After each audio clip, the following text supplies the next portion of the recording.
एक बहुत सुंदर गांव था रामपुर। 24 साल का अमन अपने माता पिता के गुजर जाने के बाद अकेला रहता है। वो गांव के एक बहुत ही लालची और घमंडी जमींदार भैरव सिंह के खेतों में दिन रात काम करता है। अमन स्वभाव से बहुत सीधा और मेहनती है। भैरव सिंह उसे सुबह से रात तक काम कराता है। फसल काटना, कुएं से पानी निकालना और अनाज मंडी तक पहुंचाना। लेकिन बदले में उसे सिर्फ सूखी रोटियां और चंद सिक्के मिलते हैं। एक दिन अमन का स्वास्थ्य ठीक नहीं होता। वो जमींदार से कहता है, मालिक, आज मेरी तबीयत ठीक नहीं है, मुझे आधा दिन आराम दे दीजिए। इस पर भैरव सिंह हंसता है और कहता है, आराम हराम है। अगर आज काम नहीं किया तो गांव के इस घर से भी हाथ धो बैठोगे जो तुम्हारे पिता ने मेरे पास गिरवी रखा था। अमन बहुत दुखी होता है। उसे समझ आता है कि यहाँ उसकी मेहनत का कोई मोल नहीं है।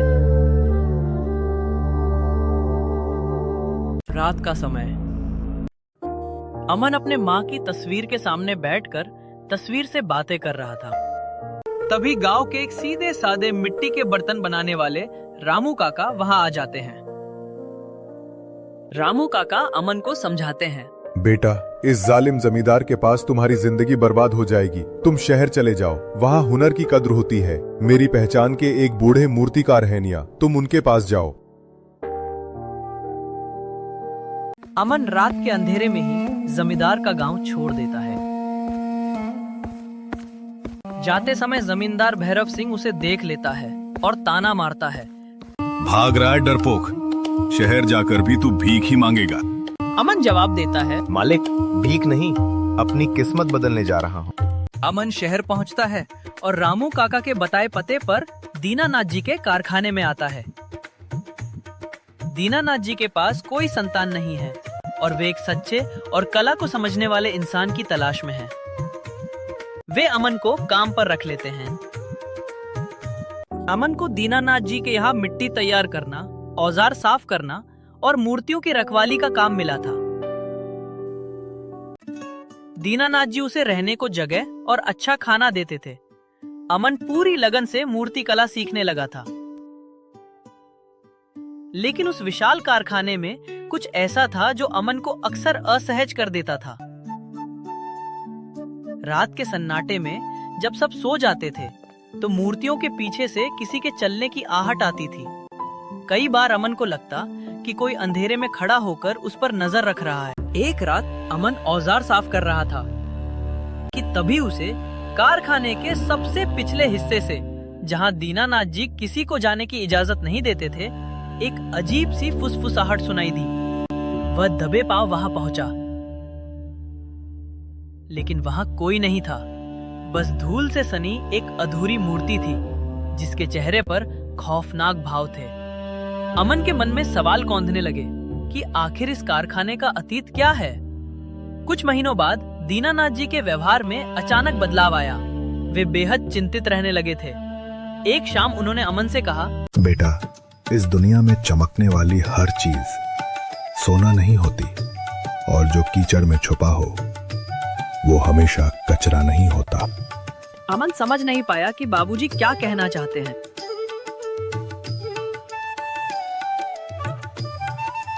अगली सुबह जब अमन हमेशा की तरह सफाई कर रहा था तो उसकी कुदाल मिट्टी के नीचे किसी सख्त चीज से टकराई। उसने उत्सुकता से मिट्टी हटाई तो उसकी आंखें फटी की फटी रह गई। वहां एक बेहद कीमती प्राचीन सोने का हार और नोटों की गड्डियां दबी थी। लेकिन चौंकाने वाली बात यह थी कि उस हार पर भैरव सिंह, रामपुर के जमींदार के खानदान का शाही लोगो बना हुआ था। अमन का दिल तेजी से धड़कने लगा। रामपुर के क्रूर जमींदार का हार यहाँ शहर में इस कारखाने में कैसे आया? क्या दीनानाथ जी का जमींदार से कोई पुराना रिश्ता था? बिना एक पल गवाए अमन वह हार और पैसे लेकर सीधे दीनानाथ जी के पास भागा।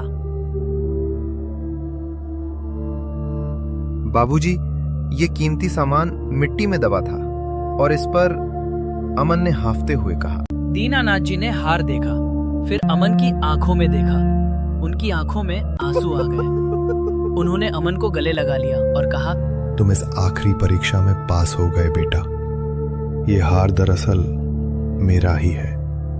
भैरव सिंह ने सालों पहले धोखा देकर मुझसे मेरी जमीन और ये खानदानी हार छीन लिया था। मैं सब कुछ छोड़कर यहां आ गया। मैं बूढ़ा हो चला हूं और शहर में मेरी करोड़ों की संपत्ति और इस कला का कोई वारिस नहीं था। कई लोग आए लेकिन सबने मुझे लूटने की कोशिश की। आज से तुम मेरी इस पूरी संपत्ति, दुकान और मेरी इस कला के इकलौते वारिस हो। दीनानाथ जी का आशीर्वाद पाकर अमन दिन रात एक कर देता है। देखते ही देखते वो देश का सबसे बड़ा और मशहूर मूर्तिकार बन जाता है। अब वो सूट बूट में बड़ी गाड़ियों में घूमता है, लेकिन उसका स्वभाव आज भी वैसा ही विनम्र है। तभी एक दिन अमन को खबर मिलती है कि रामपुर का जमींदार भैरव सिंह अचानक कंगाल हो गया है। उसकी सारी संपत्ति नीलाम होने वाली है। अमन को समझ आ जाता है कि अब समय आ गया है अपने पिता के अपमान का हिसाब चुकाने का, लेकिन अपने अंदाज में। अमन अपनी चमचमाती बड़ी गाड़ी और नए स्टाफ के साथ अपने पुराने गांव रामपुर लौटता है। पूरा गांव उसे देखकर दंग रह जाता है। अमन सीधे जमींदार की हवेली पहुंचता है। जमींदार भैरव सिंह, जो कभी अहंकार में चूर रहता था, आज फटेहाल स्थिति में कर्जदारों से घिरा हुआ था। जैसे ही उसकी नजर सूट बूट पहने गाड़ियों के काफिले के साथ उतरे अमन पर पड़ती है, उसके पैरों तले जमीन खिसक जाती है। उसे अपनी आंखों पर यकीन नहीं होता कि ये वही लड़का है। जमींदार थर थर कांपते हुए हाथ जोड़कर रोने लगता है। अमन बेटा, मुझे माफ कर दो। मैंने तुम्हारे और तुम्हारे पिता के साथ बहुत बुरा किया। भगवान ने मुझे मेरे पापों की सजा दे दी। मेरी हवेली, मेरी जमीन सब नीलाम हो रही है। मुझे बचा लो। अमन के चेहरे पर कोई शिकन नहीं थी। वो शांत और गंभीर आवाज में कहता है, मालिक, गुस्सा मुझे कल भी नहीं था और आज भी नहीं है। अगर आपने मुझे उस दिन घर से ना निकाला होता तो आज मैं इस मुकाम पर ना होता। रही बात इस हवेली और जमीन की, तो इसे नीलामी में किसी और ने नहीं बल्कि मैंने ही खरीदा है। जमींदार चौंक गया। अमन ने आगे कहा, लेकिन मैं आपकी तरह क्रूर नहीं हूं। ये खानदानी हार जो दीनानाथ जी का था, आज वापस उनके पास सुरक्षित है। और आपके इस अहंकार के प्रतीक यानी इस हवेली को, अमन ने अपने स्टाफ को इशारा किया। अमन अपने पिता का गिरवी रखा घर छुड़ाता है और जमींदार की उस हवेली को एक सुंदर कला और ज्ञान आश्रम में बदल देता है, जहां गरीब बच्चों को मुफ्त में मूर्ति कला और शिक्षा दी जा सके। वो जमींदार को रहने के लिए एक छोटा सा कमरा दे देता है ताकि उसे अपनी गलती का एहसास होता रहे। सब कुछ ठीक करके अमन अपने पिता के सम्मान को वापस पाकर दीनानाथ जी के साथ शहर में खुशी खुशी रहने लगता है।